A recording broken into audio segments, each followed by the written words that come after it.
What are the best top 10 foods you can eat? Think about it for a minute and come up with some ideas and see if your ideas match my list. Number 10 are eggs, and eggs are complete proteins. So if you're eating a piece of beef or a piece of chicken, you can actually get the same amount of protein if you're eating an egg. And eggs also have vitamin A, vitamin D, vitamin E, choline, B vitamins, phosphorus, really loaded with nutrients.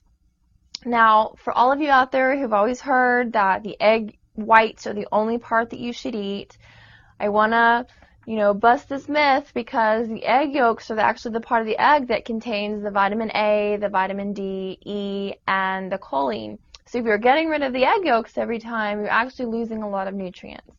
Now, I recommend the free-roaming, vegetarian-fed eggs, and the reason why I recommend them is because they are fed a richer diet, has higher nutrients.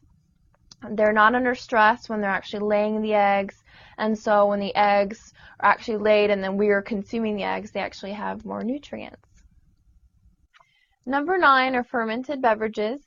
Now, I'm not referring to alcoholic beverages. I'm actually referring to a specific group of drinks. An example is kefir. Now, that is a drink that is similar to a yogurt, but it's fermented, so it contains all of the live, healthy bacteria. Natural ginger ale is another one, and then also another good one is kombucha. And kombucha is a clear liquid, and it's flavored with sometimes fruit or herbs, and it's also fermented, so it contains all the bacteria in it. These fermented beverages have lactic acid, and so they're similar to what you would get in yogurt, and they have all the good probiotics, the healthy bacteria that you would need in your intestines. So it helps facilitate better digestion, it helps clear your colon out, ease constipation, and just really promotes overall wellness. Number 8, goat's milk, cheese, and yogurt. Now, the reason why goat's milk is actually going to be better than cow's milk is because it has less lactose than cow's milk, so it's easily digestible, more so than cow's milk. It also has higher amounts of medium-chain fatty acids. And then there was a really cool study that came out, and it showed that when a baby ingests goat's milk, it actually completely digests and breaks down within 20 minutes. And then the same child was fed cow's milk, and it took a full 8 hours for that milk to completely break down. So media is using this study to kind of show that when an infant has digestive disorders or some kind of stomach trouble or gas and bloating, a lot of times it can be related to actually drinking cow's milk, and then when you switch them to goat's milk, actually a lot of their symptoms go away. Number 7 is Smart Water. Now, I really like Smart Water because it is a really good quality source of water, and then it's pumped full of electrolytes. And the reason why you want to drink electrolyte waters is because, especially during the summer, you're sweating. If you're working out consistently, if you work outside, you're losing electrolytes through your sweat. And if you put them back in, then you actually are keeping your body in balance.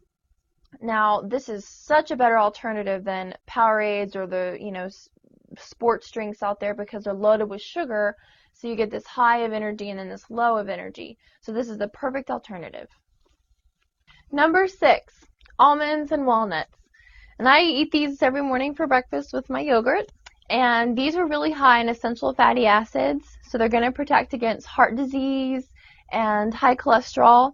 And then they're also a good source of protein. So if you are vegetarian or you're not able to digest meats very well, this is a perfect plant source for protein and those good fats. Number 5, extra virgin coconut oil and extra virgin olive oil. The reason why you need to buy the extra virgin oils are because that's the first and second pressed oil, and there's no chemical processes to extract the oil. So it's the best choice when you're buying an oil. Coconut oil is really high in the medium chain fatty acids, so it's really supports normal brain function, especially in infants and early childhood. Both the oils, the olive oil and the coconut oil, are high in antioxidants, vitamin E, which are great for your skin, and then also the coconut oil supports your metabolism and your thyroid function. So if you are trying to lose weight right now or maintain a good weight, coconut oil added into your diet is definitely going to benefit you. Number 4, Alaskan caught or wild salmon. Now the reason why I recommend the Alaskan or wild salmon is because farmed raised animals and farm raised fish actually show in studies from Baylor that they promote inflammation once you eat them. So definitely closest to nature, or the closest to the natural form, is the best. The salmon is really high in protein, essential fatty acids, vitamin E, and it also has a ton of vitamins and minerals. So it's great to have, if you throw it on a salad, if you're going to have it with dinner. I mean, there's all types of ways you can eat the salmon, but it's definitely something you want to have in your diet. Maybe once or twice a week. You don't want to necessarily eat it every day because fish do have contaminants and contain some toxins, but definitely something you should have in your refrigerator. Number 3, leafy greens. Now these include your spinach, your kale. Now you want to lightly steam them, lightly cook them, or eat them raw. Kale is a little bit more bitter than spinach, so I use spinach when I'm making a salad and use that in place of iceberg, which has like almost no nutrients.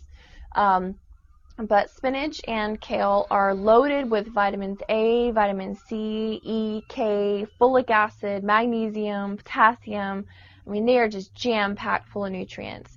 You should actually have 2 to 3 servings of leafy greens a day to really get the ultimate benefit of all the nutrients.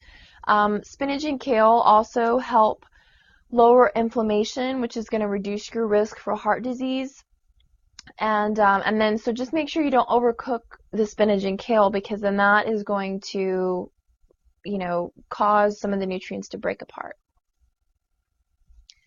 Number 2 is quinoa. Now that is a grain from Peru, and it's real tiny. It's smaller than couscous, and it's a little darker in color than couscous.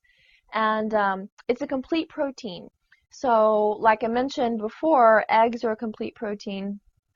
Quinoa is a grain, and it has all the amino acids in it that your body needs. So this is a great item to have in your pantry, in your refrigerator. It's loaded with nutrients. It's, of course, going to be high in protein. It has essential fatty acids in it as well. It's easy to cook. You can use it in place of rice, and then also you can make it, for a breakfast item in place of oatmeal. So definitely something you should check out. Number 1, my personal favorite, sprouted grain breads. Now the reason why I love these so much is because they don't have any flour in them. They're very easy to digest, just like the quinoa. They're gluten-free. And the great thing about them is they take these raw grains and they soak them in water, and then they bake them. And they're minimally baked, and so the nutrients that are in these grains they're so packed full of nutrients, much more than the counterparts, even like whole grain bread. And you'll notice when you buy this sprouted grain bread, and one of my favorite brands is called Ezekiel Bread, and the brand is actually Good for Life. That's the name of the product. And they have English muffins and sprouted grain pasta and bagels, and I mean they have a ton of products. And the reason why I like them so much is because you can eat a piece of bread and they're so filling and so hearty and they're so rich in fiber that they actually make you feel very full, and it lasts a long time. So versus when I, used to eat a piece of regular bread, wheat bread, or even when I was growing up in white bread, I always felt like I would get so hungry, shortly after that. Well, it's because it's so much lower in fiber and nutrients than these sprouted grain breads. So don't let that intimidate you. If you've never heard of these breads, go to your Whole Foods or Central Market or your health food store and just try it out. And I think you'll be surprised how much you like them. If you eat better, you will feel better. And then I also want to say that I appreciate everyone's emails and everyone's feedback. Unfortunately, I don't have enough time to in-depthly answer everyone individually, but the more people have questions and are interested in a certain subject, we'll make the video. See you next time.